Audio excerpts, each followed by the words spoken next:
to get a mechanic.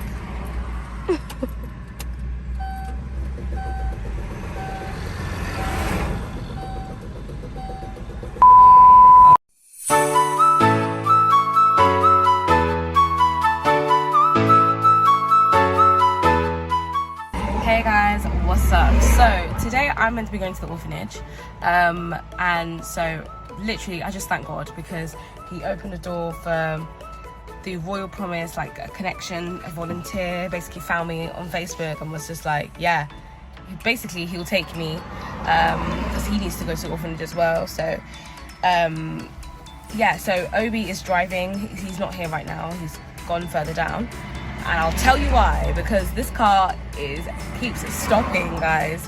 We've stopped on the road about 4 times already and we still got an hour and a half to go. Yeah, I've literally just been praying, like, God, please start this car. But we found an electrician further down, so I think he's literally just gone and ran over there to go and get like hopefully a mechanic's help if they are up. It's very, very early. We left at like 5 a.m. Well, we were meant to leave at 5 a.m. but we left quite later. But right now it's like just to 7 a.m. So we're hoping that hopefully someone can come and help and quickly check it out, get this car started, because I want to go to the orphanage. I know I'm not teaching yet. I'm still not teaching till about another week and a half. But I really want to go to the orphanage. I want to be with them. Just want to just stay there, and yeah, it's lovely. So, but yeah, guys, honestly, I'm looking forward to hopefully you guys meeting Obi, because he was telling me about the charity that him and his cousin started, the NGO, and how they help young girls in terms of education, getting into schools in Ghana, and just basically sponsoring their education. Okay, hi guys, so we're still here on the way to Asakuma, trying to get the car fixed, but I'm here with, is it Emmanuel or Obi? Which one do you prefer? Obi. Okay, so I'm here with Obi. Say hi. Hi. Okay, so Obi, me and Obi have been talking about his NGO that he started with his cousin, right? Mm-hmm. Okay, so what's it called? Hope Rising Foundation. Hope Rising Foundation. Okay, so tell us about Hope Rising Foundation. Okay, Hope Rising Foundation is an NGO that educate girls into schools, right? So these girls that we pick them, some on the street, some also have homes that they can't take care of them. Some also sell on the street as well. But we normally get people who are not around us and who are far away from us, who bring the girls to us so that we can help them. And then most of these girls actually need help, because the reason why we do girls, because some people ask me, why do we do only girls? Yeah. Because we realize that young girls are suffering a lot in Africa because of teenage pregnancy and then going to alcohol and then drugs and all that. So we realize that helping the girls will rather help the nation most the girls need their education most. So that's wow. Okay, and so do you take like all different ages of girls? Yeah, different ages of girls, different ages, yeah, from 10 and above. Okay. From 10 and above. And you will basically sponsor their whole education all the way through? All the way through university. Wow. And how many girls are you looking after now? We are 8 girls. 8 girls. Okay, and what's like the big vision for it? So like, what are you hoping in the next few years what are you hoping for? No, this is all it's about. These girls, we are trying to let them know that education is one of the best things that you can ever have in life. Yeah. And then also after education, they need to grow up and then become somebody in future. Yeah. And then also when they grow up and they have a good job and all that, they also come back and then help other girls who are so in need. Yeah.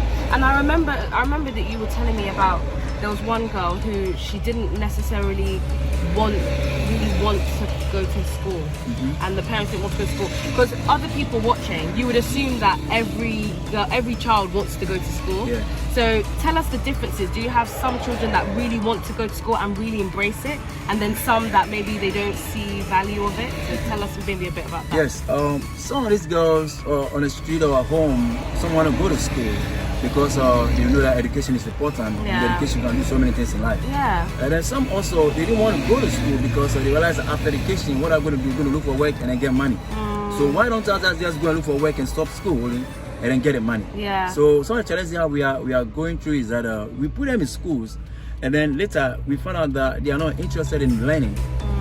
And then they themselves kick themselves out of school to go and sell and make money for themselves. Wow, yeah. And I feel like it's quite similar. I was telling you about like in the UK, in poverty-stricken communities, low economic developed communities in the UK, some children, because they can't afford things, they still don't see the value of education. So they feel like, oh, I'll just go and help my dad with whatever random, maybe selling something similar to him, maybe plumbing, just something else that doesn't necessarily need GCSEs or A levels or education.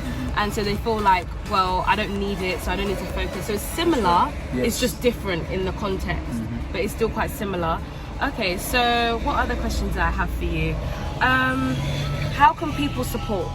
How can people support? Oh, okay. With support, we have mostly our funds are raised through my cousin, who's called Adele, who's in SC now. He involved his friends that in Westbridge, friends I grew up with, and then they put funds in it so that we're able to take care of these girls. Nice. So your cousin's in South Africa? He's in South Africa. Okay, and then so he'll be moving to UK next month. Moving to UK next month to study. And then raise some funds. Raise some funds. So basically the organization's running on funds, running on supports from other people.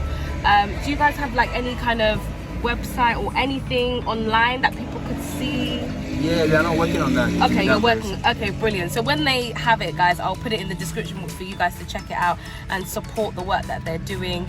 And then also just to keep the young girls in prayer as well. I'm sure they need prayers. Yes. I'm sure they need a lot of prayers as well. Yeah, so thank you so much. You're welcome. Thank you. Okay, so I thought it would be nice for Obi to actually share with us some stories about some of the girls that you've worked with. So yeah, just tell us about like one of the girls and how she came about and what was going on with her family and everything, and yeah, the impact. Right. One of the girls we have, she's called Veronica Adom. Now, this particular girl, I went to a friend's place to visit my friend, and then this girl came in selling banana on top of her head. So in a conversation, it was a school hour, so I asked her why you're not in school. She said, oh, my parents can't afford my fees, and then also my dad has a stroke. Oh wow. So he's at home. So we are selling the banana just to get money and then take care of the family. So I said, so if we give you a sponsorship to go to school, will you go? She said, yes, I'll be glad. I'll be glad, very, very glad and happy to go to school. So this girl, we put her in school, and then the first day we put her in school, and then she was crying. So I asked her why, and then she said she never thought she would have gone to school in her life. It's like no schooling and all that. Wow. So it's like she was so happy, and then she was really thanking God for opening such a blessing into her life just to go to school. And then also she's doing well in school. She's in SHS 2, has a senior high school too, and she's learning so hard. And this is one of the girls that we are helping, and we are all so blessed and happy to have this girl. That's amazing. That's so amazing and so encouraging as well. That, you know, such a little thing. And I was asking you as well, in Ghana, the education, is any part of education free at all, or every single school is paid? You have to pay? Not every school is free, you have to pay. Okay. Most of the government schools, they are free. Okay, that's good. They don't pay anything at all. Okay, so but how... the private schools, they do pay. Okay, so how come in that case she couldn't go to like a government school, like a free school then? You see, the private schools, I think they have more time for the girls. They teach well, they make sure that they do their homeworks and they do well in class. Okay. But most of these government schools, because it's free, so the kids don't really involve themselves with learning. About this girl, one of these girls, she's called Manuela. I told you about the story. Yeah, she stopped schooling because she realized that school is not helping her. She want to go into trading or learn how to sell something on the street. So she herself took herself out of the school. So this girl actually realized that the school is not helping her, so she want to sell something and make money for herself. So such girls, we normally counsel them and then pray for them and then try to bring them back to school. Right, wow. Yeah, it's definitely a need, and so it's so clearly we can see that it's the government schools, it's the quality that they're lacking. So people would want to opt to the private schools, right? So private schools, I mean, in the UK, private schools are extortion amount. So in here, how much, you know, give like a normal private school for these kids, how much is it? Oh, let's say 1,000 cities a term. Okay. That's 1,000 cities a term. That's what they take in a term. That's what they take in a term, and in pounds, that's about £120 maybe a term. But that's a lot for an average Ghanaian, right? Because the salary is much lower. That's right. So you can already see that a lot of Ghanaians can't afford that because their salary, the average salary, maybe 500 cities average, and the private schools 1,000 a term. So you can imagine that a lot of people can't even afford the basic living standards, and it's because of, you know, because of a whole lot of things basically. That's right. That's right. Okay, so with the second story about the girl as well that felt like she wanted to do trading, what about family? Because one thing I've noticed is that family either really support education and they want that, or some family, unfortunately, maybe they're too busy, they feel like they're working 4 jobs, they don't really have time. So is that the same in her situation? Was her family pushing for education, or were they just like, well, you know, it is what it is? Actually, she's staying with her mom, who's a farmer. So because she doesn't want her daughter to be a farmer, so she was pushing her to go to school. So she realized that, and then you see, one of the things that most of the girls are lacking is that they are lazy in learning. You see, they don't want to sit down and learn. You see, that's our major problem. So we normally organize extra classes for them so that they can improve their education. But this particular Manola girl, she felt like school is not important. I want to go out there and sell. But her mom was pushing. There was a time I visited this girl, mom was crying because the girl said she didn't want to go to school. So I have to talk to the girl, counsel her, let her know that education is one of the basic things in life and she needs it so that she can be somebody in future. Yeah. So that's the story about that girl. Yeah. And so what kind of solution do you think? What do you think is the biggest solution? Like how do we fix this problem so that it's no longer a problem? What do you think could be the biggest solution? Now, with this girl, normally we try to put them in a boarding school. Oh, okay. Which is a bit expensive, but it's better for the girls. So this girl don't have to be in a boarding school. So in a boarding school, all I do is that you eat and then you learn. You don't have friends around that you're going to visit after school. You don't have places that you have to go or even see people selling. You are always in the school. So you come home during vacation, and during vacation we make sure that we have extra classes for them. So the best solution for this such as girls that they have to be in a boarding school.